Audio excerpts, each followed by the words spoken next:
Азыр мен силерге айта кетейин, эң биринчи баягы биринчи жардам көрсөтүү аптечкасында жокерлерде жана мындай адамдарда эмне болуш керек?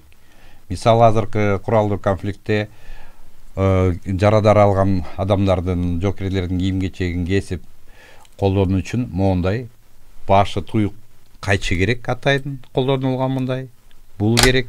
Андан тышкары жана айта кеткендей кан токтотууга колдонулчу жгут эс-марка деп коет. Муну эң биринчи 1916 жылдан баштап колдонулат. Кийин аябай өзүнүн көп колдонулган учур бул баягы согуш учуру болду, ата мекендик.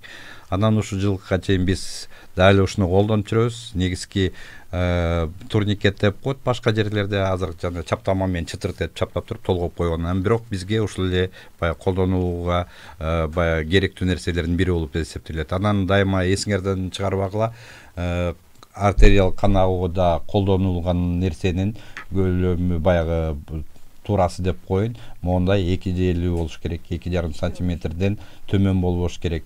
Ага шнур, провод, зарядка шнурларын колдонгонго болбойт анда. Ал аякты кийин кесиш керек болуп калат. Ошон үчүн жгуттарды туура колдонгонду билиш керек. Кышкысын 1 саатка чейин, жайкысын 2 саатка чейин бая таң колдонсо болот. Андан тышкары эмне болуш керек? Мүмкүн болсо моундай эластикалык медициналык бинт деп коебуз. Буттар талып баягы дене баш бирдемеге урулуп жабыркап калса, ошол жерлерди муну менен бекем таңып койсо болот. Шишиктин баягы көлөмүн азайткан. Андан тышкары мүмкүн болсо сэм сплинт деп коет. Мына моундай жеңилдиги 100 грамм болот. Ушундай шак-шак болот. Ушуларды ошо жокерлерге берсек болот. Андан тышкары атайын колдонулчу моундай жапма деп койсок болот. Бири бети жылтырак болот, бири бети хаки түрүндө, хаки өңүндө. Эмне үчүн хаки? Кээ бирөө алтындай болуп жылтырак болот. Ал жанагындай конфликт болуп аткан жерге баягы кереги жок, кажети жок. Именно моундай бети күмүш түрүндө болгон адамдын денеси муздабаганда, жаракат алганда, кечкисин өзү үшүгөндө ушуну жылтырагын өзүнө каратып туруп оронуп алса, 1-2 мүнөттө дене табы жогорулап, адам жылуу сезе баштайт. Андан тышкары сөзсүз баягы аптечканын ичинде моундай бандана же болбосо баягы 3 буруштук жоолукча деп коелу, ушундай нерсе керек. Ал жоолукчага сөзсүз 3-4 мындай төнөгүчтөр, чоң төнөгүчтөр керек. Муну болсо ар кайсы сыныктарда колдонсо болот. Мындайынан өткөрүп жиберип, мындай байлап анан колду илип койгонго, жаракаттарга колдонсо болот. Ошондой эле бүктөй калып, кан агуу болуп аткан жерди бекем коюп, муну сыртынан таңып койсо болот. Көп нерсеге колдонуучу керектүү ушундай жоолукчалар болот. Дагы айта кетмекчи, аптечкада мүмкүн негизи эң керектүү нерсенин бири бул медициналык колгаптар. Хирургиялык колбакча деп коебуз. Ушундайдан болсо деле болот.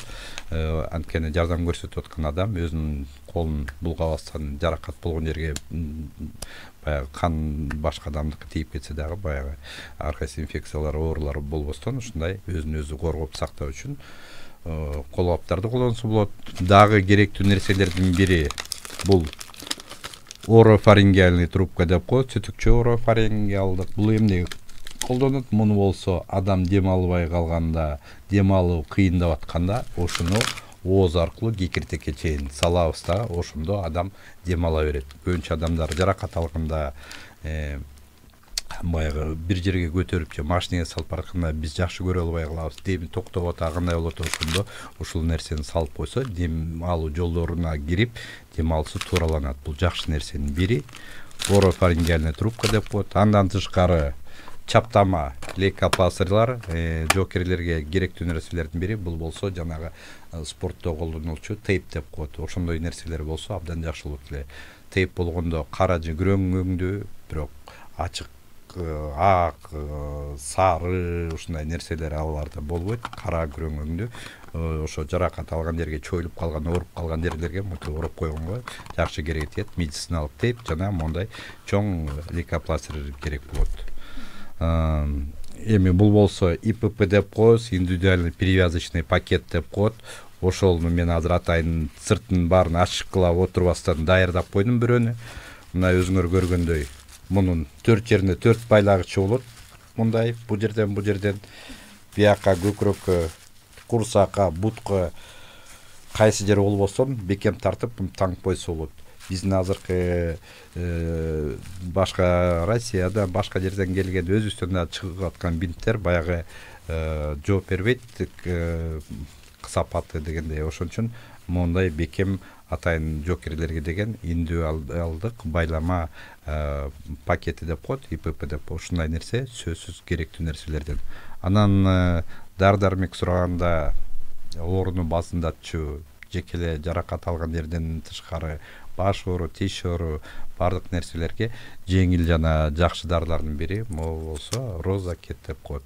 Бул НВПС деп коет, нестероидный противовоспалительный препараты дегенде ошондо бул жанагы кетанал, диклофенак ошолор түрүнө кирет. Муну ачкарын ичкенге болбойт, тамак ичкенде эмеш керек, бирок бул ошо Розакет деген жакшы дарылардын бири, ооруну жакшы базат. Ошол менин кыскача кеңешим ушул.